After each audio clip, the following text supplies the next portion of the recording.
Hello and welcome to Ageless Rock, a channel where megalithic fans can see things from a different perspective because we wear megalithic lens.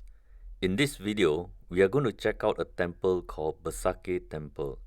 It is an amazing temple complex you will know only if you plan to visit Bali. Let's see this planet from an upside down view since this world is upside down anyway. In my view, Indonesia is very close to Australia. Geographically speaking, they are so close to Australia that it looks like they could have conquered Australia and brought Hinduism there as well. But yet, the migration route of the Austronesian people we learn today shows that they seem to travel to small islands only. They managed to find Fiji, Hawaii, Easter Island, and all the tiny islands you cannot see on the map. But they didn't stop by Australia, an island continent you cannot miss. Anyway, Bali is only approximately 140 kilometers long from west end to east end, and it is full of megalithic temples no one seems to pay attention to. Pura Agung Besakih is in Rendang district of Karangasem Regency. Besakih Temple is already 950 meters above sea level and is facing Mount Agung, which is 3031 meters tall. It is an active volcano which erupted in 1963 with a force on volcanic explosivity index of 5. The eruption killed 1,700 inhabitants. The lava flow missed the temples by a few meters as it flowed past a little on the east side. The villagers believe it was an act of God to remind them He is God of wrath and mercy, a reminder to believers not to neglect rituals and prayers. Besakih Temple is a large complex with 6 level elevations stretching approximately 500 meters judging from Google Maps. It is full of gods and deities completely on its own category. Calling this Hindu temple is slightly misleading as there are no original statue a Hindu from India will recognize. This temple is very strange to me because no one knows the origin. Based on the foundation stones, it is said to be about 2,000 years old. But Balinese history of kings and kingdoms did not go that far back in time. Pura Agung Besakih can be translated to simply mean Grand Besakih Temple. It is a grand temple complex of 23 temples. It is the supreme temple as the word Agung would suggest. It is known as the mother of all temples in the entire Bali island. So it is also called Mother Temple of Bali. Each temple has many megalithic towers.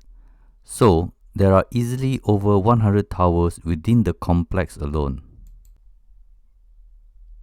The grand entrance is the iconic Candi Bentar. This structure is considered a temple that looks like a portal, which we simply call it split gateway. It has 8 levels that make it look like a step pyramid.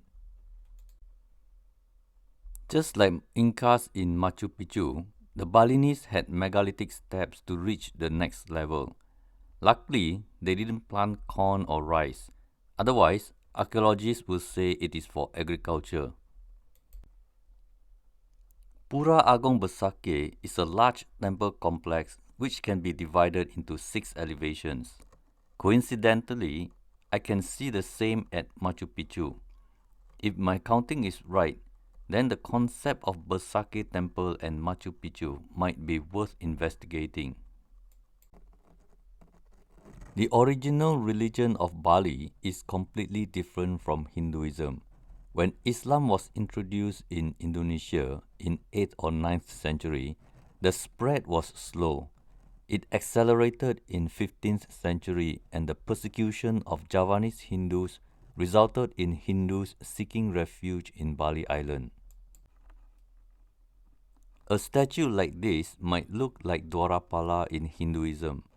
It is still known as Temple Guardian, but it is not Dwarapala. Balinese believe in Trinity of Asintya, the unimaginable, Sang Hyang Widiwasa, the divine order, and Sang Hyang Tugal, divine oneness. To understand the Trinity concept, you can imagine Yahweh, Holy Spirit, and Jesus if you are a Christian, or Shiva, Vishnu, and Brahma if you are a Hindu. So Hindus blended into Balinese religion seamlessly and adopted a new religion called Balinese Hinduism. The existing 5 towers of Hinduism, usually in a quincunx formation, is now a row of 5 towers in Pura Agung Besakih. It shows that the original Balinese religion has merged into Hinduism effortlessly. The 3 towers originally for Balinese religion is now for Shiva, Vishnu, and Brahma. This level is too sacred to be open for tourists. Only devotees are allowed to be within the walls and gated compound. Pura Agung Besakih is always busy with celebrations. There are about 70 festivals and celebrations every year. It is crazy to think there is a small island so busy celebrating like once or twice a week throughout the entire year. Some are celebrated monthly while some are annually. Some are even every 10 years. Some are celebrated every 100 years and the rarest is every 1000 years. Eka Dasarudra is celebrated once every 100 years. According to Balinese Hinduism, Balinese Saka calendar year 1900 is in 1979, but it is said that President Sukarno urged Balinese to celebrate early. So the date was set on 9th of March 1963 and early preparation was underway. However, Mount Agung eruption on 18th of February 1963 continued for 3 to 4 weeks. Balinese believe this is bad omen if the ritual is not observed properly. So it looks like the Balinese were celebrating cautiously while Mount Agung was raging angrily as if to tell the villagers not to shift the date as agreed by the universe. The lava flow missed the temple on the east side by a few meters. Devotees said this is a sign from God to pay attention to proper practice. The festival was held again on 28th of March in 1979 and was attended by President Suharto. Indonesians may be Muslims officially, but spiritually, they are never too far from their roots of ancient gods and rituals. Eka Dasa Rudra is a ceremony about 11 demons and Rudra is the most powerful one. It must be done to balance good and evil.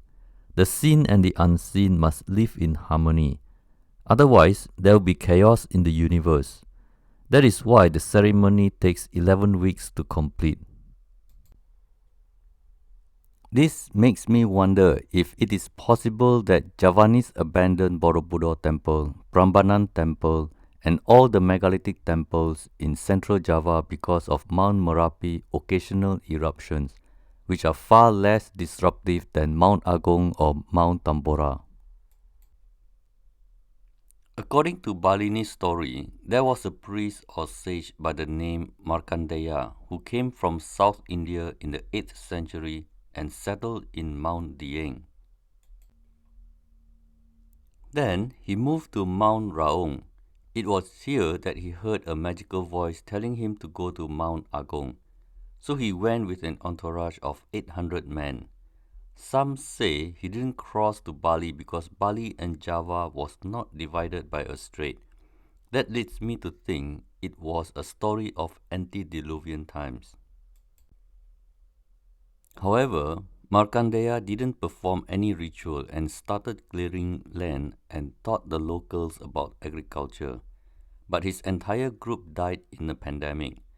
So he returned to Mount Raung to ask God what happened. He was aware of a mysterious force that was in control there. He started the yajna ceremony with the Mecharu ritual, which required the planting of Panchadhatu, made up of gold, silver, bronze, copper, and gemstone. Markandeya returned to Mount Agung the second time with 400 followers.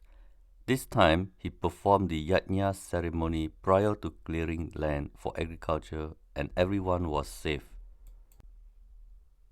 Here, they built the temple called Vasuki, which means safe in Sanskrit.